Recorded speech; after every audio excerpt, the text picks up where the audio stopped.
Hey guys, joining you live from my new office in my new house. I'm excited about it, but I also hope that you're getting excited and hopefully not overly nervous about your research presentations, your PODs this week. I wanted to go over a few pointers and pro tips in terms of the presentation skills and relating to your audience. Remember that a whopping 6 out of 24 points on this rubric are centered around the presentation of the ideas and not just in terms of the scripting and the outlining, but in terms of your actual engagement with the audience, those nonverbals, those visual and verbal cues that you're providing to them in terms of communication. Those are very unique qualities to this particular presentation because of that person to person interface. And whether you're presenting to a single person and recording it at home, or whether you're doing it live with me, these same principles will ring true no matter what. So I want to go over a few of those, right? So here's our agenda, right? We're going to just do a little bit of a warm up. You can do this on your own at home or with a partner or a friend or whatever. It's up to you how you want to do it. If you want to FaceTime some of this stuff, there's an opportunity to do that, and I'll give you cues for it. Another thing we'll look at is vocal quality and diction, right? What are some of the principles there, the best practices? We'll also do a thing called the like test to look at what are some of those verbal hiccups that we do a lot. I use a lot. There are other things that I say I'm sure you've noticed as well. Gestures is a form of communication. If it doesn't come naturally to talk with your hands, it does to me. But for some people, it's just not that way, right? What are some common ways of thinking about that? Understanding your audience, right?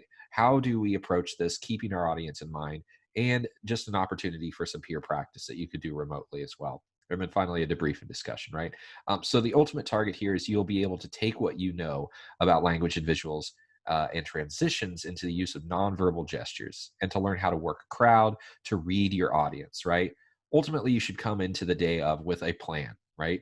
But you also want to be able to read the room, right? And be able to really think about relating to your audience and not just getting through it without, noticing their presence or acknowledging their presence. So let's start with a little warm up here, right? We're going to define what we consider to be a formal presentation. You've all done one at some point for some class. I know you did in seminar.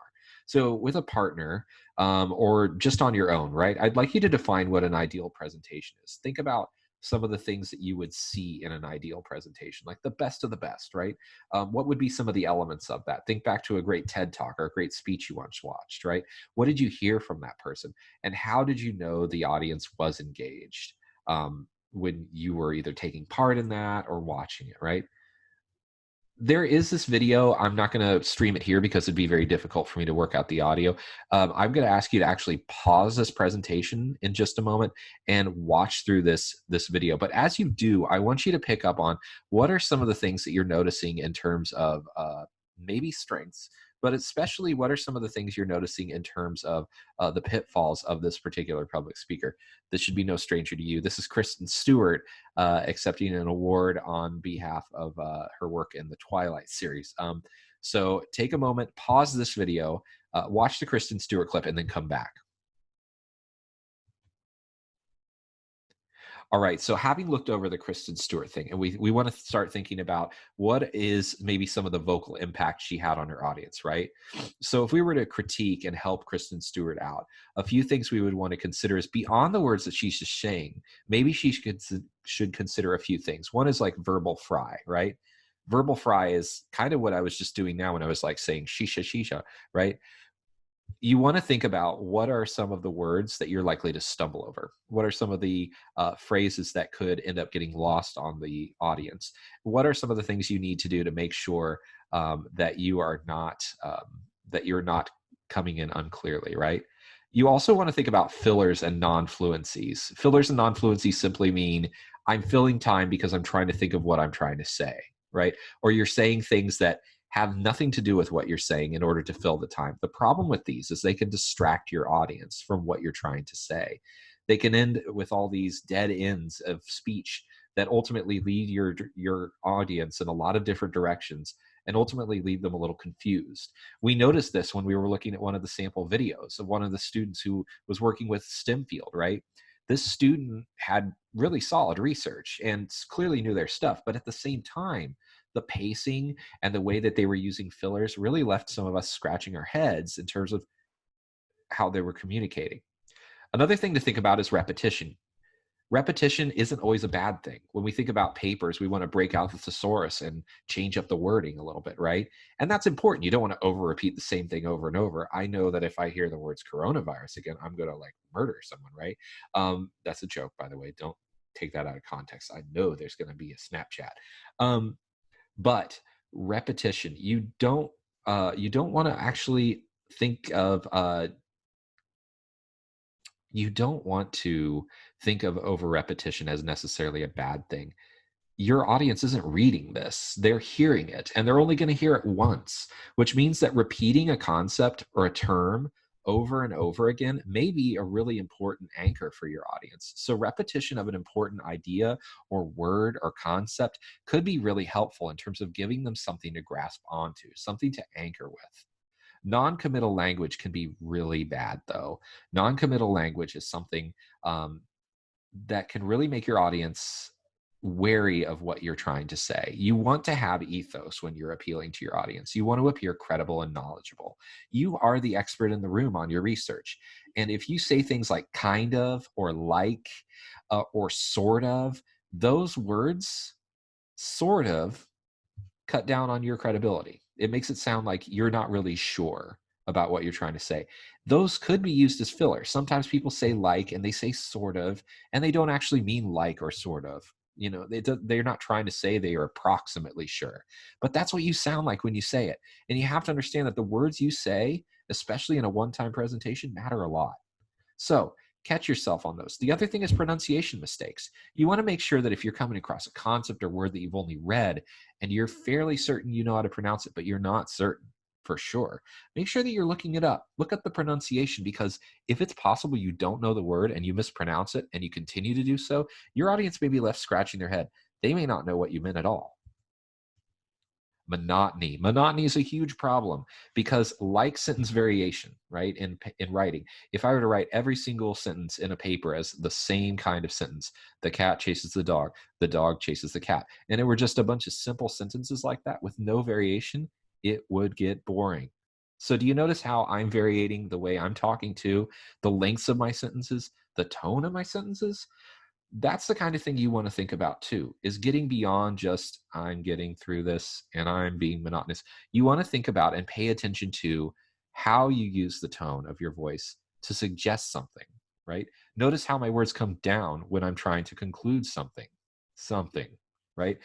There are little tonal cues that you can provide to audiences to suggest conclusions or questions, right? So one thing I want you to do is to take a moment to think about the like test. The like test is a way of thinking about those little verbal fillers you do, and one of those distracting non-committal things that you can do too.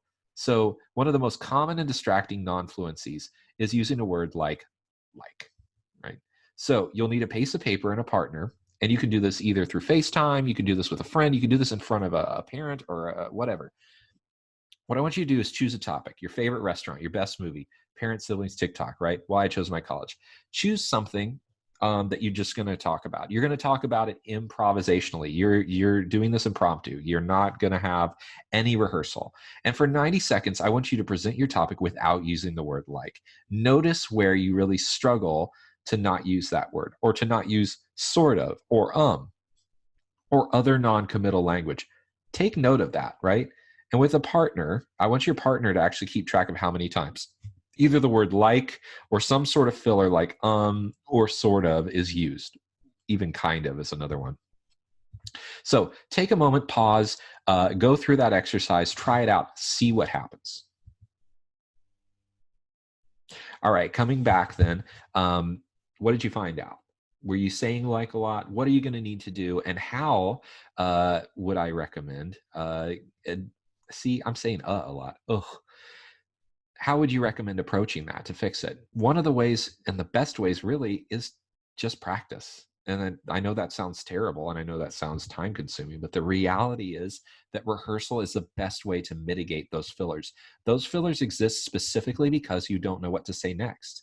The only way you're going to be aware of and confident enough to know what's coming next is because you practiced. So make sure that you're practicing. Gesture as a form of communication is another thing, though. What are the nonverbals doing? So even if you're speaking perfectly, if your face and your body are not communicating confidence, and they're not providing some sort of gesture to go along with what you're saying, you may be missing out on a large form of communication, right? 80% of human communication is nonverbal. Think about it this way. If an individual is telling a story verbatim perfectly with confidence, as it seems, right, in their vocal quality, but they appear to be nervous, it's likely that the people in the room are going to pick up something's wrong. A juror might consider that this person seems guilty for some reason. Why? It didn't matter what they said or how perfectly they said it, right?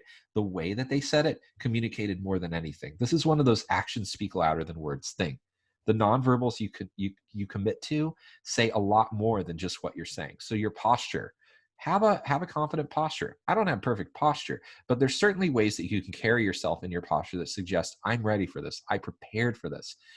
Your body naturally tenses up, right, when you're actually nervous. And the way you kind of fold over into almost like a fetal position, that's a natural inclination when you're nervous, right? There are some very nervous qualities that people have, and they're actually part of these evolutionary traits to protect oneself when that fight or flight mechanism is triggered. That exists not just because of irrational fear. It exists also because you're in a situation where you don't know what's going to happen next. This can all be mitigated through rehearsal. Gestures with your arms, feet and legs and your hands, right? Those will come naturally when you're on a roll, when you know what you're saying and you're trying to say it.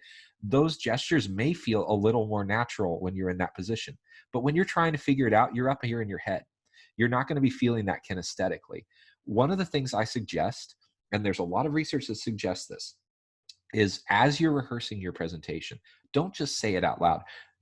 Act it out loud too. Walk around your room, pace while you do it. Move your arms around, right? This is a way actors sometimes will learn their roles too, not just because they're going to be moving around anyway, but because research shows that when you associate movements, kinesthetic movements, with something that you're trying to memorize, you learn it better.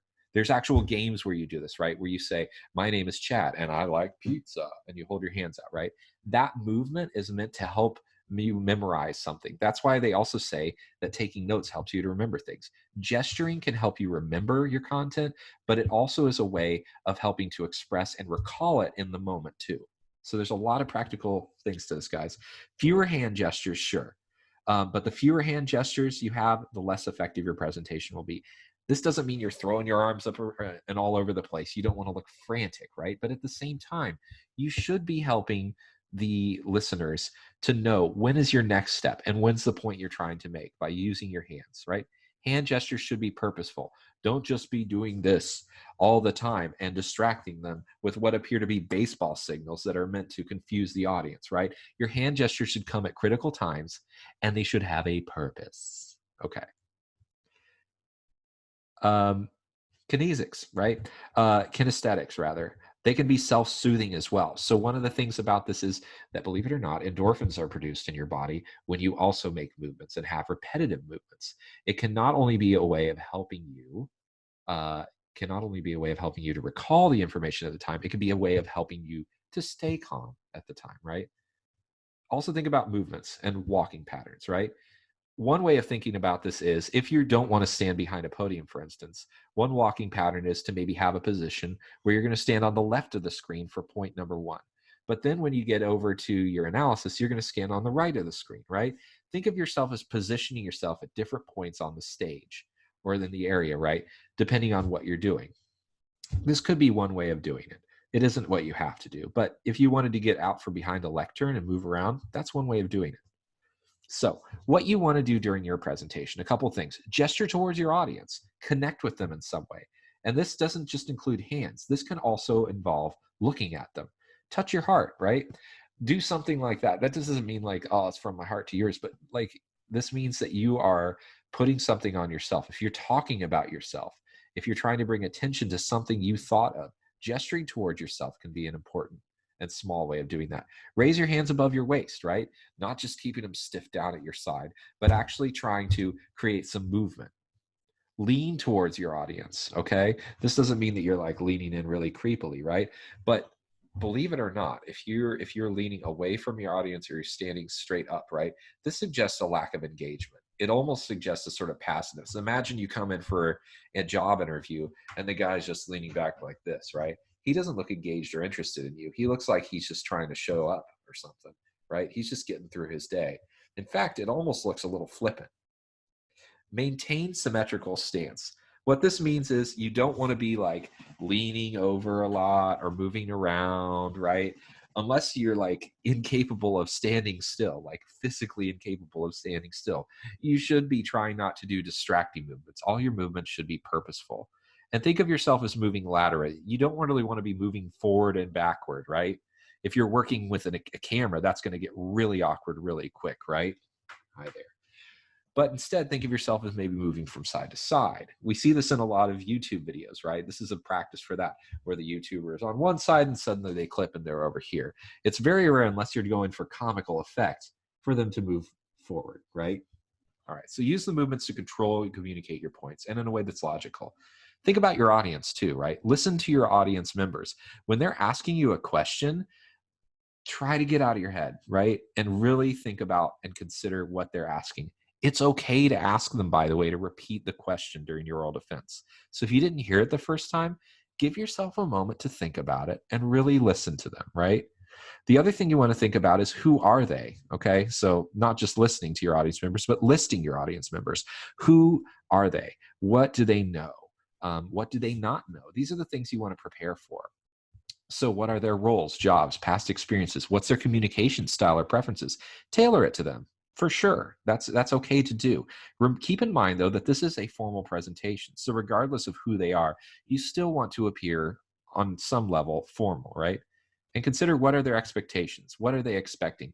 Ultimately, your audience isn't just the person sitting in the room, though. It's me, your evaluator, too. So keep those things in mind. So here's what we're going to do online. Here's what I'm asking you to do to finish things up, right? I would like you to look into peer practicing. Now, this may be difficult for you to do in terms of in person, and I wouldn't suggest it. Instead, what I would ask you to do is maybe find two classmates, right? Two classmates that you can work with, that you trust, that you even have their contact info with. Meet with them either on Zoom or Google Hangout or on Big Blue Button, any one of those, right? FaceTime even. And what I'd like you to do in your group of three is present an abbreviated version of your presentation. So just maybe the first 5 minutes of it, right? Going through the introduction, maybe some of the background, maybe even getting just up to your research question. And the other two should just watch, right? I've included a rubric that specifically looks at the nonverbals and the way that you're communicating. And what I'd like those other two to do is just give you a little bit of an evaluation, right? And on the back of the rubric, you'll see that there are 3 questions that I'd like them to answer.